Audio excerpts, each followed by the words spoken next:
Hello दोस्तों, स्वागत है आपका हमारे इस एमएस वर्ल्ड के यूट्यूब चैनल में, जिसमें हम जो है सेकंड पार्ट पढ़ेंगे हमारे थर्ड चैप्टर का, जो कि एटम और मॉलिक्यूल्स वाला चैप्टर है।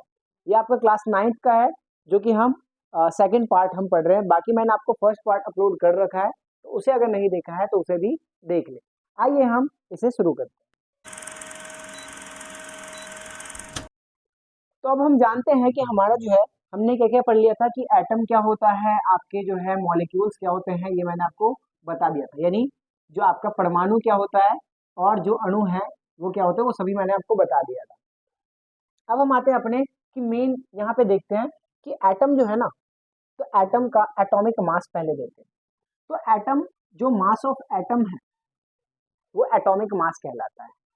यानी मैंने बोला मास ऑफ एटम जो है वो क्या कहलाएगा, एटॉमिक मास कहलाएगा। एटॉमिक मास यानी जो परमाणु का द्रव्यमान है वो क्या कहलाएगा, परमाणविक द्रव्यमान। और इसको जो है परमाणविक द्रव्यमान को 1961 में IUPAC द्वारा, अब ये फुल फॉर्म याद रखना, IUPAC का full form international union pure applied chemistry, international union pure applied chemistry. ये आपका जो है 1961 में IUPAC ने क्या बोला था कि जो एटॉमिक मास होता है ना, जो एटम का मास होता है, एटम क्या होता है, तो मैंने बोला था आपको सोडियम जो है एक एटम है, हाइड्रोजन एक एटम है, कार्बन एक एटम है, ऑक्सीजन एक एटम है। तो इसका जो मास है, इसका जो द्रव्यमान है, यानी ऑक्सीजन है 16 द्रव्यमान का, 16 ग्राम का, कार्बन है 12 ग्राम का, जो सोडियम है वो है 23 ग्राम का। तो ये क्या है, एटॉमिक मास, किसी एटम का मास। तो IUPAC द्वारा, यानी international union pure applied chemistry जो है, वो 1961 में कहती है कि इसको हम ग्राम में नहीं, इसको हम किस में मापेंगे, तो एटॉमिक मास यूनिट में मापेंगे। किस में मापेंगे, जो है एटम के मास को, तो एटॉमिक मास यूनिट में। तो अगर मैंने बोला अब कि सोडियम का जो द्रव्यमान है वो कितना है, मास है 23, तो मैं 23 लगा के ग्राम नहीं लगाऊंगा, मैं क्या लगा सकता हूँ, या तो एटॉमिक मास यूनिट, या नहीं तो मैं बोल सकता हूँ 23U, यानी 23 यूनिट। अगर मैंने बोला आपको कि मुझे बताओ ऑक्सीजन का जो है द्रव्यमान कितना, ऑक्सीजन का मास क्या है, तो ऑक्सीजन एक एटम है, और इसको अगर मैं निकालता हूँ तो इसका होता है 16 द्रव्यमान, 16 मास होता है, तो 16 क्या, तो 16U, यानी 16 यूनिट, या 16 AMU, एटॉमिक मास यूनिट। ठीक है, तो ये होता है आपका परमाणु द्रव्यमान, परमाणु द्रव्यमान इकाई इसको कहते हैं। ठीक है, अब हम देखते हैं कि जो एटम का जो मास होता है ना, वो equal to 1/12 of mass of carbon atom. जो एटम का जो मास होता है ना, वो कार्बन के मास से जो है देखा जाता है। इतना याद रखो, ज्यादा आपको इसमें पढ़ने की जरूरत नहीं है। ये याद रखना कि एटम के मास को जो कंपेयर किया जाता है वो किसके मास से किया जाता है, तो कार्बन के मास से। यानी कार्बन का मास कितना होता है, तो कार्बन का होता है C12। अब इसके मास को हमने 12 में मापा है, तो 12 क्या, 12 ग्राम, 12 किलोग्राम, 12 मीटर। तो आपको क्या बोला था मैंने, 12 AMU, यानी एटॉमिक मास यूनिट, जिसको हम 12U भी बोल सकते हैं, यानी 12 इकाई, 12 यूनिट। तो जो हम किसी को भी, अगर किसी भी एटम के द्रव्यमान को मापते हैं तो वह मापते हैं हम 1/12 में। 1/12 किसका है, द्रव्यमान, तो जो कार्बन का लिया ना, कार्बन का, उसका व्युत्क्रमानुपाती जो है वो द्रव्यमान से हम मापते हैं। तो हम आगे चलते हैं, अपना देखते हैं कि आगे हमारा जो है क्या क्वेश्चन बन रहा है। तो सबसे पहले जो हमने पढ़ लिया उसको मैं रब कर देता हूँ, ताकि हम और अच्छे से समझ पाए। आप नोट्स बनाते रहना ताकि आपको इजीली समझ में आ जाए। नेक्स्ट है हमारा कि एग्जिस्टेंस ऑफ एटम। एटम कैसे एग्जिस्ट करते हैं हमारे इस अर्थ पे। तो अर्थ के सरफेस पे, जो पृथ्वी पे एटम एग्जिस्ट करते हैं, वो करते हैं आपके, ज्यादातर जो एटम है वो आपके रिएक्टिव होते हैं। मोस्ट ऑफ द एटम जो है वो आपके कैसे हैं, रिएक्टिव है। फ्रीली स्टेट में जो है, जो आपके एटम पाए जाते हैं वो बहुत ही कम है। फॉर एग्जाम्पल कि आपके जो फ्री स्टेट में पाए जाते हैं वो एटम कौन कौन से हैं, और फ्री स्टेट का मतलब है आपका मुक्त अवस्था में कौन से पाए जाते हैं। मुक्त अवस्था में जो पाए जाते हैं इसका मतलब वो किसी और से अभिक्रिया नहीं करेंगे, इसलिए उसको फ्री छोड़ा गया। जैसे कि अगर मैं बात करूं तो मुझे ये बताओ कि आपके घर में किसको ज्यादा परमिशन है घर से बाहर ज्यादा देर रहने की, जो कि क्या है, जो घर को मतलब किसके ऊपर बाउंडेशन कम है, जो कि थोड़ा बहुत जो है कंट्रोल में रहता है, जो ऐसे ही मतलब भागता वागता नहीं रहता, वो ज्यादा अभिक्रियाशील नहीं रहता है, वो कम रिएक्टिव रहता है, कम अभिक्रियाशील रहता है, ज्यादा भागता वागता नहीं है। तो ऐसे ही जो एटम ज्यादा नहीं भागते हैं ना, तो वो जो एटम ज्यादा नहीं भागते, जो मुक्त अवस्था में नहीं रहते हैं, जो नहीं भागते, जो मुक्त अवस्था में नहीं रहते हैं, तो कौन कौन से एटम हैं, तो वो हैं आपके हीलियम, नियॉन, आर्गन, ये सब जो है आपके, ये आपके फ्री एटम हैं, जिनको मुक्त अवस्था में जो है आपके ये जो है मुक्त अवस्था यानी फ्री स्टेट में जो है ये पाए जाते हैं। ठीक है, फ्री स्टेट में पाए जाते हैं, मतलब ये ज्यादा अभिक्रियाशील नहीं होते। ये क्या होते हैं आपके, ये अभिक्रियाशील, ये नॉन रिएक्टिव, ये ज्यादा रिएक्टिव नहीं होते। और अगर ये ज्यादा रिएक्टिव नहीं है, ज्यादा अभिक्रियाशील नहीं है, ज्यादा रिएक्टिव नहीं है, ज्यादा ये भागते उगते नहीं है, तो इनको जो है हम फ्री छोड़ सकते हैं।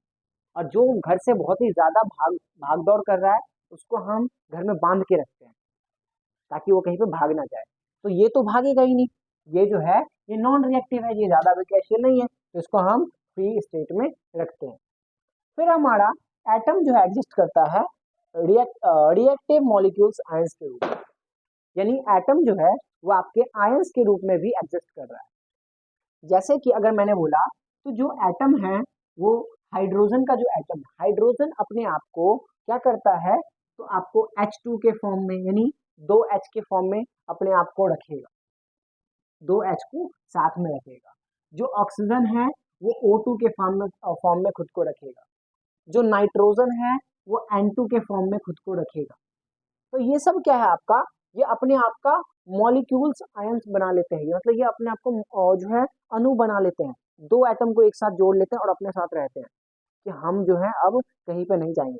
तो जो ज्यादा रिएक्टिव एटम होते हैं वो मॉलिक्यूल आयन फॉर्म कर लेते हैं एक दूसरे से दूर नहीं जाने के। तो इसको अगर मैं बोलूं तो ये आपका, चलो इसको हम अभी देखते हैं, आगे ही हमारा लिखा है कि मॉलिक्यूल कैन बी, जो आपके मॉलिक्यूल होते हैं, मॉलिक्यूल का मतलब आपका क्या है, अणु। तो जो अणु होते हैं वो होते हैं आपके दो प्रकार के, मोनो एटॉमिक और पॉली एटॉमिक। मोनो एटॉमिक का मतलब है एकल परमाणुकता, और पॉली एटॉमिक का मतलब है बहु परमाणु। मोनो एटॉमिक में क्या होता है कि इसमें वो एटम पाए जाते हैं जो कि फ्री में जो है मुक्त अवस्था में पूरे एटमोस्फेयर में पाए जा रहे हैं, मतलब जो ज्यादा रिएक्टिव नहीं है। अब जो ज्यादा रिएक्टिव नहीं है उसको हम छोड़ सकते हैं ना घर से बाहर, क्योंकि वो ज्यादा भागेगा ही नहीं, उसको पता है कि वो तो यहीं पे रहेगा। लेकिन जो ज्यादा रिएक्टिव है उसको हम घर से बाहर नहीं छोड़ सकते क्योंकि वो भाग जाएगा। तो इसीलिए ये जो है, जो फ्री इलेक्ट्रॉन जो फ्री एटम है वो कौन से होते हैं, तो वो एटम होते हैं जो कि नॉन रिएक्टिव है। और नॉन रिएक्टिव के एग्जांपल मैंने आपको क्या बताया है, तो हीलियम बताया है मैंने आपको, नियॉन बताया है मैंने आपको, आर्गन बताया है मैंने। तो ये जो है आपके मोनो एटॉमिक है, यानी एकल परमाणु है। ये जो है आपके एक परमाणु से मिलकर बना है। कितने परमाणु से मिलकर बना है, एक एटम से, सिंगल एटम से, सिंगल परमाणु से मिलकर ये बना है। ठीक है, अगर मैं बात करता हूँ जो पॉली एटॉमिक मॉलिक्यूल है वो क्या होता है, तो पॉली एटॉमिक मॉलिक्यूल जो है वो आपके होते हैं कि जैसे कि आपका जो सल्फर है, जो सल्फर है वो आपका पॉली एटॉमिक मॉलिक्यूल है, या आपका सल्फर जो है वो 8 के फॉर्म में पाया जाता है। सल्फर जो है ना, एस जो है वो 8 सल्फर एक साथ मिल जाते हैं, उसके बाद रहते हैं एक साथ, लेकिन ये अकेले रह सकते हैं क्योंकि ये कम रिएक्टिव है। एक और एग्जांपल आपका जो है, मैं कुछ और एग्जांपल बताता हूँ कि जो पॉली एटॉमिक के ही एग्जांपल हैं। जैसे कि मैंने बोला, इसको मैं रब कर दे रहा हूँ, इसको अगर नहीं लिखा है तो एक बार जरूर लिख लो। अब हम आगे बढ़ते हैं इसमें।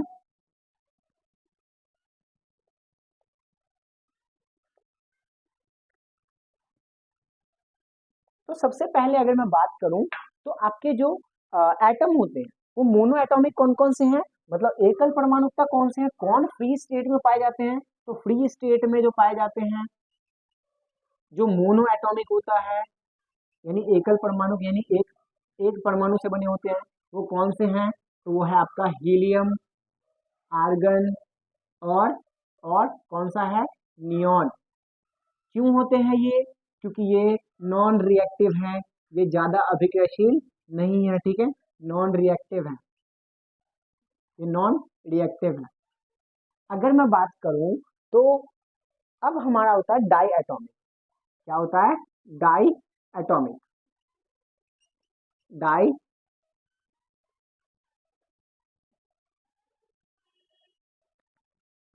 Die atomic. अब डाई एटॉमिक का मतलब क्या होता है? डाई एटॉमिक का मतलब होता है जो द्विपरमाणु, मतलब इसमें ये कितने परमाणु से मिलकर बने होंगे? तो दो परमाणु, दो एटम से मिलकर बने होंगे, दो परमाणु से मिलकर बने होंगे। डाई एटॉमिक जो है वो आपके कौन कौन से होते हैं? तो मैंने बोला था हाइड्रोजन दो परमाणु के साथ रहता है, ऑक्सीजन दो परमाणु के साथ रहता है। तो जो दो परमाणु के साथ खुद को रखे उसको हम डाई एटॉमिक कहेंगे या द्विपरमाणु कहेंगे। एक होता है आपका ट्राई एटॉमिक। एक क्या होता है हमारा? ट्राई ट्राई एटॉमिक होता है। ट्राई एटॉमिक क्या होता है? तो ट्राई एटॉमिक का मतलब है जो कि तीन परमाणु के साथ रहेंगे, जो कि हमारा क्या है? ओजोन। ओजोन जो है आपका कितने परमाणु के साथ रहता है? तो तीन परमाणु के साथ रहता है, इसलिए इसको हम ट्राई एटॉमिक या त्रिपरमाणु कहेंगे। ट्राई एटॉमिक यानी त्रिपरमाणु में कितने परमाणु से मिलकर बना होगा? तीन परमाणु से मिलकर बना होगा, यानी तीन एटम से मिलकर बना होगा, ठीक है। नेक्स्ट हम आते हैं, एक होता है आपका पॉली एटॉमिक। तो मैंने बोल दिया, एक जो है आपका सल्फर भी होता है जो कि पॉली एटॉमिक बोला जाता है, मतलब 8 परमाणु से मिलके एक साथ रहते हैं, ठीक है। एक और है एग्जांपल आपका फास्फोरस, ये आपका टेट्रा एटॉमिक है। फास्फोरस जो है वो क्या है? टेट्रा एटॉमिक है, ये टेट्रा एटॉमिक है। अब टेट्रा एटॉमिक क्या होता है? तो टेट्रा एटॉमिक मतलब फास्फोरस जो है वो चार फास्फोरस एक साथ मिलके रहते हैं, और इसको हम क्या कहते हैं? टेट्रा एटॉमिक कहते हैं। तो ये मैंने आपको बता दिया कि मोनो एटॉमिक कौन कौन से हैं, जो एक परमाणु से मिलके रहेंगे, मतलब वो फ्री रहते हैं। क्यों रहते हैं फ्री? क्योंकि वो ज्यादा रिएक्टिव नहीं होते, वो ज्यादा भाग दौड़ नहीं करते, तो वो फ्री, उनको छोड़ देते घर वाले, ठीक है। तो कौन कौन से हैं? हीलियम, नियॉन और आर्गन। फिर डाई एटॉमिक कौन रहते हैं? जो कि दो परमाणु यानी द्विपरमाणु, यानी दो परमाणु से मिलकर बने रहते हैं, जैसे कि आपका हाइड्रोजन हो गया, ऑक्सीजन हो गया, ये आपके डाई एटॉमिक है, द्विपरमाणु। फिर हमारा है ट्राई एटॉमिक। क्या होता है? जो कि तीन परमाणु से मिलकर बने होंगे, यानी जो थ्री परमाणु से यानी तीन परमाणु से मिलकर बने होंगे। तो ये आपका कौन सा है? ओजोन, यानी O की 3। टेट्रा एटॉमिक क्या है? टेट्रा एटॉमिक जो कि चार परमाणु से मिलकर बने होंगे, उसको हम चतुर्थ परमाणु कहेंगे, और ये कौन सा है? तो फास्फोरस है। और पॉली एटॉमिक मतलब बहु परमाणु किसे कहेंगे? जो कि बहुत सारे परमाणु से मिलकर बने होंगे। फॉर एग्जाम्पल फास्फोरस जो है, सॉरी सल्फर जो है, वो 8 परमाणु के साथ एक दूसरे के साथ वो रहता है। अब हम आपने आगे आते हैं, इसको मैं रब कर देता हूँ, उसके बाद हम आगे चलते हैं। अब सबसे पहले जो है आयंस देख लेते हैं। तो आयंस जो है वो आयंस कितने टाइप्स के होते हैं? तो आयंस होता है एक पॉजिटिवली चार्ज, एक होता है हमारा पॉजिटिवली चार्ज, और एक आयन होता है नेगेटिवली चार्ज। तो जो आपका पॉजिटिवली चार्ज होगा उसको हम कहेंगे कैंटायन। क्या कहेंगे? इसको कैटायन कहेंगे, कैटायंस कहेंगे, यानी इसको कहेंगे धनायन, धना धनायन, धन धन धनायन, ठीक है। तो यानी आपका आयन जो है दो प्रकार का होगा, एक पॉजिटिवली चार्ज, जो एटम पॉजिटिवली चार्ज होगा वो कैटायन कहलाएगा, यानी धनायन कहलाएगा, और जो एटम नेगेटिवली चार्ज होगा वो आपका एनायन कहलाएगा, यानी वो जो है ऋणायन कहलाएगा। क्या कहलाएगा? ऋणायन। अगर मैं बात करूं तो कुछ एग्जाम्पल बता दो। अब मुझे बताओ, ये जो सोडियम का मैंने लिखा है Na+, ये आपका कैंटायन है या एनायन है? क्योंकि इसमें प्लस चार्ज है तो आप क्या बोलोगे? ये धनायन है, यानी इस पे धन का चार्ज है, यानी ये आपका जो है एनायन मतलब कैटायन है, मतलब इस पे प्लस चार्ज है, ये कैटायन है यानी धनायन है। मैंने बोला Cl- किस में आएगा? तो बोलोगे आप एनायन है, क्योंकि इस पे एनायन का चार्ज है, मतलब ऋणात्मक चार्ज है, नेगेटिव चार्ज है, नेगेटिवली चार्ज है। अगर मैंने बोला कि Mg2+ है तो बोलोगे इसमें प्लस का साइन है, यानी पॉजिटिवली चार्ज है, तो ये आपका कैटायन है, धनायन है। मैंने बोला H2 माइनस का बताओ, तो आप बोलोगे इस पे नेगेटिवली चार्ज है, तो ये आपका क्या है, एनायन है, यानी आपका ये ऋणायन है। ठीक है, तो अब हमने ये पढ़ लिया। अब हम आते हैं अपने एटॉमिक, तो ये हमने अभी देख लिया, इसको भी लिख लेना ताकि आपको ये भी समझ में आ गया है। ठीक है, अब हम देखते हैं टाइप्स ऑफ मॉलिक्यूल्स। तो मॉलिक्यूल्स जो है वो होमो एटॉमिक और हेट्रो एटॉमिक दोनों दो प्रकार के होते हैं। जो आपका मॉलिक्यूल्स है उसका मतलब होता है अणु। अणु जो होते हैं दो प्रकार के होते हैं, एक होते हैं सम अणु अणु और एक होता है आपका विषम अणु। ठीक है, एक होता है सम अणु और एक होता है विषम अणु। जो सम अणु होते हैं, तो अणु का मतलब क्या बताया था मैंने, अणु जो यानी आपका जो मॉलिक्यूल्स है उसका मतलब क्या है, मॉलिक्यूल्स का मतलब है two or more than two atom make make new new molecules. Simple सी बात है कि दो या दो से अधिक, दो या दो से अधिक परमाणु से मिलके, दो या दो से अधिक परमाणु से मिलके किसका निर्माण होता है, अणु का। Two and more than two atoms जो है वो क्या बनाता है, मॉलिक्यूल बनाता है। मॉलिक्यूल दो प्रकार के हैं, एक सम अणु एक विषम अणु, यानी होमो एटॉमिक यानी सम अणु और हेट्रो एटॉमिक यानी विषम अणु। होमो का मतलब ही होता है सम और हेट्रो का मतलब ही होता है विषम। अगर मैं आता हूँ तो मुझे ये बताओ, ये आपका इसमें ऑक्सीजन में कितने अणु है, कितने परमाणु है, दो परमाणु है ऑक्सीजन के। नाइट्रोजन में कितने परमाणु है, दो परमाणु है नाइट्रोजन के। हाइड्रोजन में कितने परमाणु है, हाइड्रोजन में दो परमाणु है आपके जो हाइड्रोजन के। मैंने बोला H2O में जो है वो बताओ कितने परमाणु है, तो बोलोगे दो हाइड्रोजन के और एक ऑक्सीजन के। मैंने बोला NaCl में कितने परमाणु है, तो बोलोगे दो परमाणु है, एक सोडियम का एक क्लोरीन का। मैंने बोला कॉपर सल्फेट में जो है आपके कितने परमाणु है, तो कॉपर है सल्फर है और ऑक्सीजन है, बोलोगे तीन परमाणु है भैया, और ऑक्सीजन के तो चार परमाणु है। फिर बोलोगे आप जो है मुझे बताओ कि CuCl2 इसमें जो है यानी कॉपर क्लोराइड में कितने परमाणु है भैया, तो इधर बताओगे तो कॉपर का एक और क्लोरीन का दो है। अब हम आते हैं अपने, तो सम परमाणु का मतलब है जो कि समान मतलब खुद से बने होंगे, मतलब जो कि खुद के साथ जुड़े होंगे, जिनकी दोस्ती खुद के साथ होगी, वो आपका सम परमाणु यानी होमो एटॉमिक कहलाएगा। फॉर एग्जाम्पल ऑक्सीजन अगर ऑक्सीजन से दोस्ती कर ले तो आपका सम एटॉमिक, हाइड्रोजन अगर हाइड्रोजन से दोस्ती कर ले तो होमो एटॉमिक मतलब सम एटॉमिक, नाइट्रोजन अगर नाइट्रोजन से दोस्ती कर ले तो आपका सम एटॉमिक यानी होमो एटॉमिक। और विषम परमाणु क्या होगा, तो यानी हेट्रो एटॉमिक वो होते हैं जो कि दो अलग अलग एटम से मिलके बने होंगे। फॉर एग्जाम्पल यहाँ पे हाइड्रोजन के दो हैं और एक ऑक्सीजन भी है, तो देखो यहाँ पे एटम चेंज हो गया ना, एक हाइड्रोजन है और एक ऑक्सीजन है, तो इसे हम हेट्रो एटॉमिक यानी विषम परमाणु कहेंगे। विषम परमाणु से मिलकर बना है, विषम अणु कहेंगे इसे।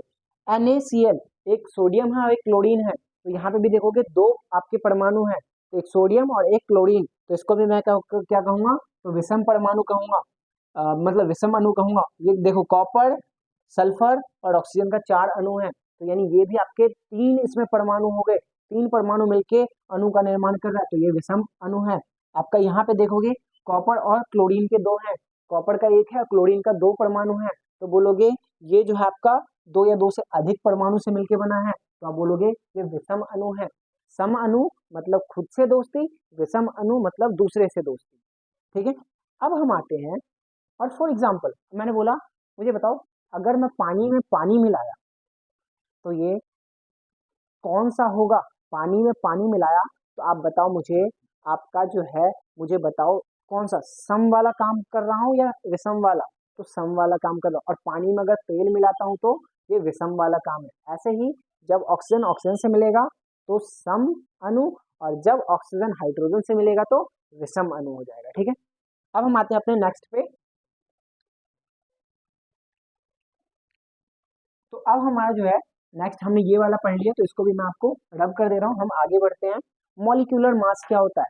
तो सबसे पहले एटम का मास हमने ये रहा एटम, और इसका मास होता है आपका केंद्र में, जिसको हम प्रोटॉन और न्यूट्रॉन को प्लस करके करते हैं, और इलेक्ट्रॉन इसके चारों ओर चक्कर लगा रहे होते हैं। ठीक है, इलेक्ट्रॉन जो है इसके चारों ओर चक्कर लगा रहे होते हैं। तो मैंने बोला केंद्र में कौन पाया जाता है, प्रोटॉन और न्यूट्रॉन। तो मैंने बोला था आपको कि जो प्रोटॉन और न्यूट्रॉन जो केंद्र में पाया जाता है ना, न्यूक्लियस में, तो केंद्र में न्यूक्लियस में प्रोटॉन और न्यूट्रॉन का जोड़ ही है एटॉमिक मास। एटॉमिक मास क्या होता है, तो एटॉमिक मास जो है वो मैंने क्या बोला था, प्रोटॉन प्लस में न्यूट्रॉन। अब मैं आता हूँ, ये तो एटॉमिक मास था जो कि केंद्र में पाया जाता था। अब हम पढ़ रहे हैं मॉलिक्यूलर मास।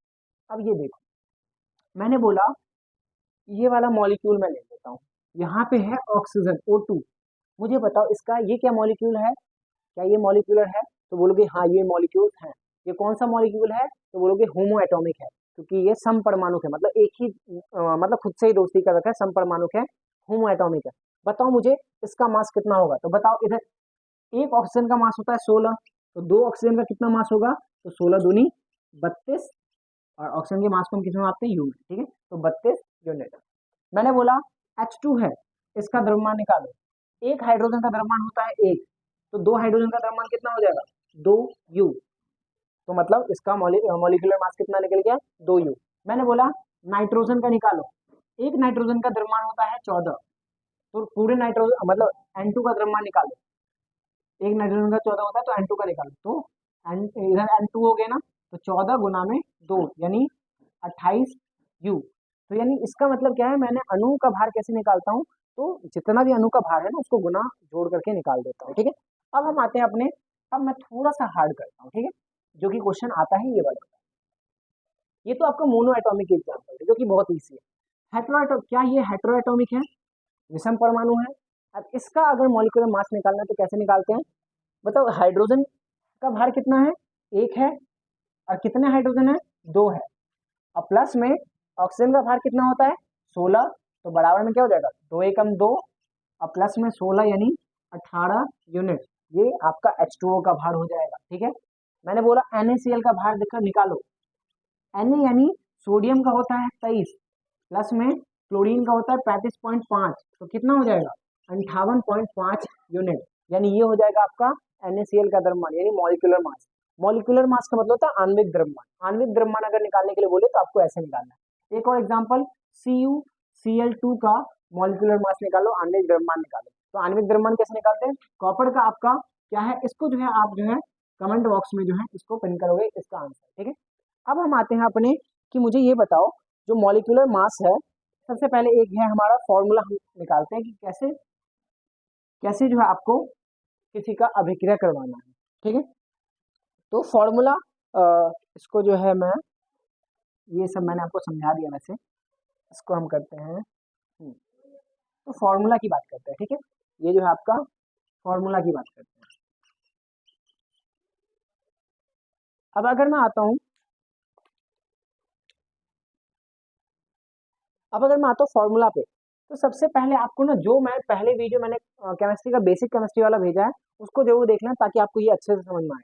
तो सबसे पहले आपका जो है, कभी भी अभिक्रिया करवाते हैं तो कैसे तत्व जो है वो एक दूसरे से जुड़ते हैं। तो मैंने बोला एक सोडियम है और एक है क्लोरीन, दोनों के बीच में अभिक्रिया करके दिखाओ। तो आपको याद होना चाहिए सोडियम की वैलेंसी कितनी है, 1 होती है सोडियम की वैलेंसी। क्लोरीन की वैलेंसी कितनी होती है, कुछ भी नहीं होती है, मतलब -1 होती है। तो इसका एक इधर ले लो, कुछ भी नहीं है तो एक इधर ले लो, इधर भी कुछ भी नहीं है तो एक इधर ले लो, इसको इससे गुना कर लो तो Na, और इसको इससे गुना कर लो तो Cl। तो क्या ये निकल गया, मतलब NaCl आ गया अभिक्रिया करके। तो ये फॉर्मूला बता रहा हूँ आपको केमिकल रिएक्शन कैसे होता है। मैंने बोला Cu और कॉपर और क्लोरीन का अभिक्रिया करके दिखाओ। कॉपर का होता है आपका क्या, तो Cu2+ होता है, क्लोरीन का होता है माइनस। ये वैलेंसी है, ये संयोजकता है। ये आपको जो आपका बेसिक केमिस्ट्री वाला है वीडियो मैंने आपको जो भेज रखा है उसको जरूर देख लेना, उससे आपको ये याद हो जाएगा। मैंने बहुत ही अच्छे से उसको समझाया, ट्रिक वाइज समझाया, ठीक है। इसका इधर ऊपर 2 है, इधर ले लो, इधर कुछ भी नहीं है तो इधर 1 ले लो। ये कॉपर इससे गुना हो जाएगा, ये क्लोरीन इससे गुना हो जाएगा, तो Cu का Cu, और यहाँ का Cl का Cl अगर 2 से गुना होगा तो Cl2। तो ये आपका इसका अभिक्रिया हो जाएगा। एक और एग्जाम्पल देता हूँ, उसके बाद हम आगे बढ़ेंगे। एक और एग्जाम्पल, अगर मुझे जल का निर्माण करना है तो यानी H2 और O2, अगर इसका मुझे हाइड्रोजन मतलब मुझे जल बनाना, हाइड्रोजन ऑक्सीजन का अभिक्रिया करवाना, तो हमें पता होना चाहिए कि हाइड्रोजन का होता है H+, ऑक्सीजन का होता है क्या होता है ऑक्सीजन का, तो 2 - अभी ये नीचे वाला मिटा ही दो, कोई फर्क नहीं पड़ता, नीचे वाला मिटा दो।